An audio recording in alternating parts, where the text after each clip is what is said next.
жогорку кеңештин бир топ кызматкерлерин, бир топ аялдар тобу тосуп алып, жакалап, уруп, муштап, бул эмне деген мамлекет болуп баратабыз. Ошондуктан мен албетте митинг өткөзгөнгө каршылыгым жок. Баш мыйзамыбыздын 34-чү беренесинде бекитилген ар ким тынч чогулуш өткөрүү эркиндигине укуктуу деп жазылып турат. Бирок митингдер мыйзам чегинде тынч өтүш керек.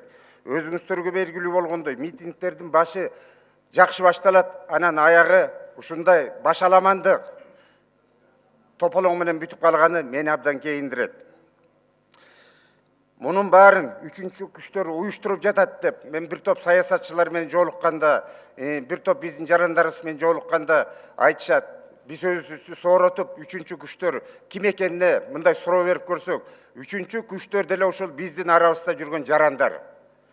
Албетте, сырттан финансылык жардам келиши мүмкүн, бирок сырттан келип биздин ички саясатыбызга аралашып, бизди мындай жаман жолго түртө албайт. Ошондуктан урматтуу кыргыз элим, урматтуу депутаттар, ушуга кичине көңүл бурсак, өлкөбүздө туруктуулук болбосо, тартип сакталбаса, ишмердүүлүк өнүкпөй, экономикалык өсүү болбойт.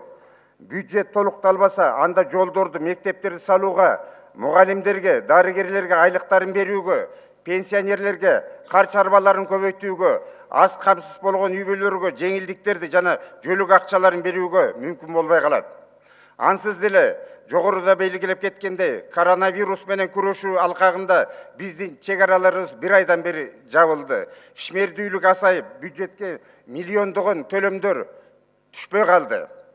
Эми чет элдер айтылган саламаттык сактоо жана экономика маселелери менен алек болуп жатышса, биздин жарандар өзүңүздөр көргөндөй жашоого кайдыгер мамиле жасап, бирөөлөрдүн тилине киришип, тегерегиндеги элди сыйлабай, өздөрүнүн маданиятсыздыктарын көрсөтүп, жеке жактардын мүлктөрүн талкалашып, коомдук тартипти бузуп, мамлекетибиздин бекемдүүлүгүн ойлобой, деструктивдүү чагымчылдардын көмөчүнө салым кошкондору абдан өкүндүрөт. Ушундай башаламандыктын кимге кереги бар? Элибизге кереги жок. Жаз келип, жаз чарыш, күз күрөш дегендей, эл турмуш тиричилигин ойлоп турган мезгил.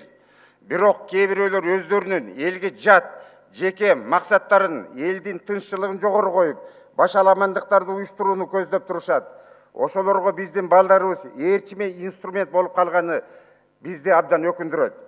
Биздин балдарыбызды эки тарап кылып, бир жака тартип бузуучуларды уюштуруп, экинчи жагынан тартип сакчыларды сынап, балдарыбызды бири-бири менен кайраштырып, кагыштырган ушундай чагымчыл топтор бар десек жаңылышпайбыз. Карап көрсөңөр, биринчи тарапта биздин мекенчил, укук коргоону талап кылган атуулдарыбыз, алардын арасына провокация кылгандары киргизишет. Экинчи тарапта өзүбүздүн азамат уулдарыбыз берген антына бекем туруп, мамлекетибизди коргойбуз, кылмыштуулук менен күрөшүп, элибиздин тынчтыгын, мыйзамдуулукту жана мамлекеттүүлүктү сактайбыз деген эр азамат ички иштер министрлигинин кызматкерлери. Биздин балдарыбызды бөлүп жарып, бири-бирине жат кылган ушундай татаал мезгилде биз ата-энелер, улуу муундар балдарыбызды тартипке чакырып, өзүбүздүн акыл насаатыбызды айтышыбыз керек. Урматтуу кыргыз элим, урматтуу депутаттар, милицияны элге душман кылбайлы. Өзүңүздөр билгендей, 2005 жылдан бери кыргыз милициясы 2 революцияны башынан өткөрдү. Миңдеги митингтерде элге аралашып, элдин коопсуздугун, мамлекеттин тынччылыгын сактап жүрүшөт. Милиция чынын айтканда жетим баладай жалтаңдап, чечкиндүү чараларды көрө албай келет. Ошондуктан милициянын акыбалын түшүнүп, колдоп жүрүүңүздөрү суранам. Мына өткөндөгү 2 марттагы окуяда дагы митингтерден кийин бирибиз тойго кеттик, экинчиси үйгө кеттик. Мамлекеттин коопсуздугун, элдин тынччылыгын таң атканча ушу милиция кызматкерлери сактап жүрдү. Ошондуктан мен ойлоп атам, биздин келечегибизди, биздин бактыбызды сактаган ушу бир гана ички иштер кызматкерлери ушуну колдошубуз керек. Рахмат, урматтуу ага. Мен тактоо иретинде эле бул жерде бир-эки суроолор ар кандай ойлор айтылып кетти. Социалдык камсыздандыруу тарифи бул жер салыгынын базалык ставкасы менен байланганбы же байланган эмеспи? Салык кызматынын жетекчисинин орун басары.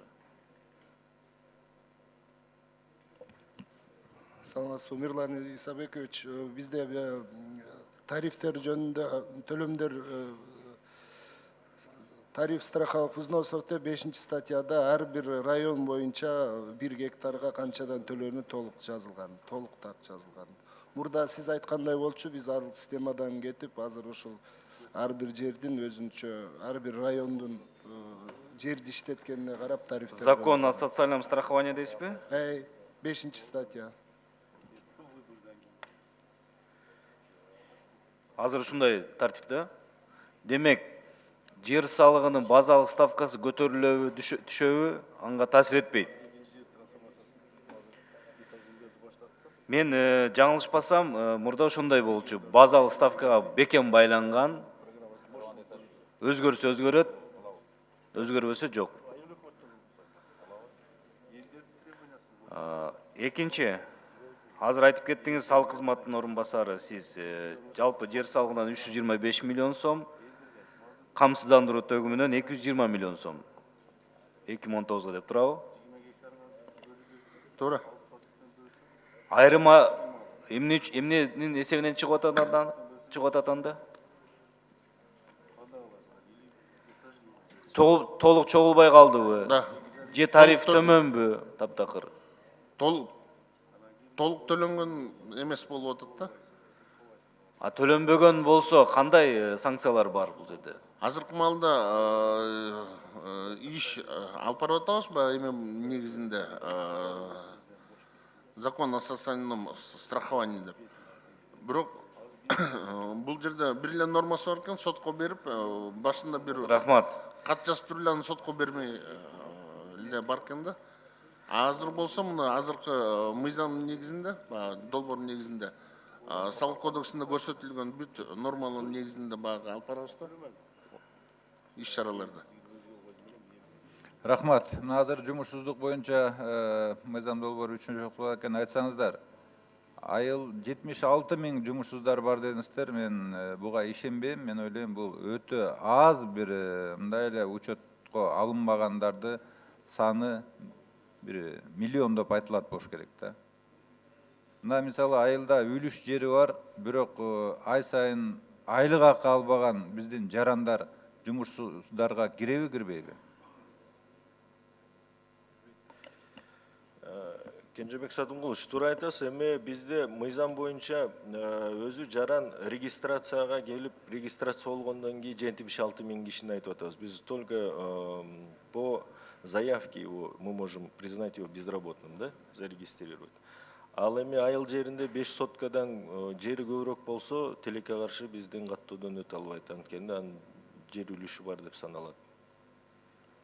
Жөн, бул жерде силердин аныктамаңарда турбайбы? Жумуш же иш менен камсыз кылууга эмгек акыга теңештирилген иши жок депчи. Демек, ай сайын анын накталай акча эмгек акы албагандан кийин ал жумушсузга кириш керек. Силер эми эч ким явочный келген жок деп эле учетту 76 миңге бере бересиңерби? Биз Европадан ашып кетип атпайбызбы андачы биздин жумушсуздуктун деңгээли? Кантип ишенсе болот буга? Ошондуктан силер иш кылышыңар керек. Айыл өкмөттөр, мэриялар менен жумушсуздардын учетун алгыла деп туруп. Бул оңой эле да. Бүгүнкү күндө айлык алынып аткан, подоход төлөнүп аткандардын башкасы жумушка жарандууларды жумушсуздар деп айтсак болот. Бул боюнча мен ойлойм, өкмөттүн иши өтө начар. Жумушсуздардын учетун аныктоо боюнча. Анан кийинки суроо айтсаңыздар, мынагу эмгек акынын минималдуу көлөмүн көтөрүү боюнча мен өткөндө сиз менен сүйлөштүк, ушул боюнча бир мыйзам долбоорун алып кирсек деп туруп. Кандай азыр өкмөттүн позициясы? Минималдуу ставканы коюуга өкмөттө ушул ой барбы бүгүнкү күндө? Мына Минфиндик боюнча 1800 сом экен минималдуу айлык. Эми бул реалдуу эмес да. Биз почасовойго өтүш керек да. Канча саат иштедиң, ошого минимально там 50 сом же 70 сом деп туруп минималдуу ставканы коюшубуз керек да. Ошондо биз эмгекчилердин мындай немесин коргойбуз да, минималдуу төлөө боюнча. бекитиш керек да. Карап атабыз Кенжебек Сатымгулович, сиз менен жолуктук, сүйлөштүк, сиздин сунушуңуз да жакшы, эмгек маанайын саат сайын санап ошого төлөө. Азыр караш керек, эми бул жакта сиз менен сүйлөшкөндө баардык аспекттерди карап чыгыш керек. Эң биринчиден бюджеттин акыбалы, анткени биз мамлекеттик жана муниципалдык кызматкерлерге саатка өтсөк, андан кийин сиз менен сүйлөшкөндө биздин Министерство образования менен ал опыт өтүп атат. Мына мугалимдер саатка өтүп, ошол жактарын да карап, баардыгын иликтеп атабыз. Буюрса эми сиз менен дагы жолугуп ал маселени өкмөттүн позициясын айтабыз. Эме боюнча регистрация безработных, андан кийин подворовой обход. Ооба, туура айтасыз. Казакстанда да ошондой болгон, бирок ал жакта бардык структуранын государственный жана жергиликтүү структуралардын иши биринде. Биздин тилекке каршы күчүбүз жетпейт. Ар бир жарандарды барып, ишиң барбы, ишиң жокпу деп сурап алганга. Бизде андай штат да жок, күчүбүз да жок. Анткени биздин территориальный управлениялар райондун өзүндө турат. Ал эми алыска аймак айылдарда биздин социалдык кызматкерлер барып келип, алыс 100 километрден ашык барып келип иштейт да. Бирок ал жака башка социалдык кызматтар боюнча барат. Бул боюнча подворовой обходду бизде Казакстандын азыркы опытын көрөлү деп атабыз. Алар менен карап, подворовой обход эмнени берди? Бул самозанятый население канчо биздин өлкөдө болуп атат, занятый население канчо, жана көмөскөдөгү экономиканын бир жагын бетин ачуу деген дагы алыс, ошонун ичинде багыттар бар да. Ошону биз бардык жагынан карап чыгышыбыз керек. Келечекте биз ойлойбуз, Настат комитет менен, жергиликтүү бийлик менен жана башка министерство ведомстволор менен, заинтересованный министерство ведомстволор менен бул жумушту жүргүзөбүз. 10 секунд. Мына ошол өзүңүз айткан бир нече градация өзгөртүү ушул аныктамага, ушул мыйзамга кошо киргизип келишиңер керек да. Убактылуу жумушу барлар, жана өзүңүз айткан самозанятый жана башкаларды. Анан мен кошумча айта кетерим, жана 10 секунд жыйынтыктуу болсун. жанагы НДС боюнча Акылбек Сөнбеевич айтып кетпеди. Өкмөт ушул маселени караш керек да, урматтуу өкмөттүн өкүлү. НДС бул жашаган, прописанный жериндеги бюджетке берилиш керек да. Иштеген жерин эмес, жашаган жер.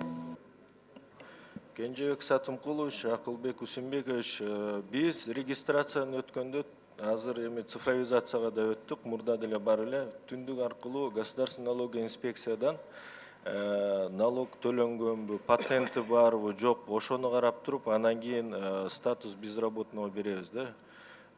Ал жакта бизде байланыш бар.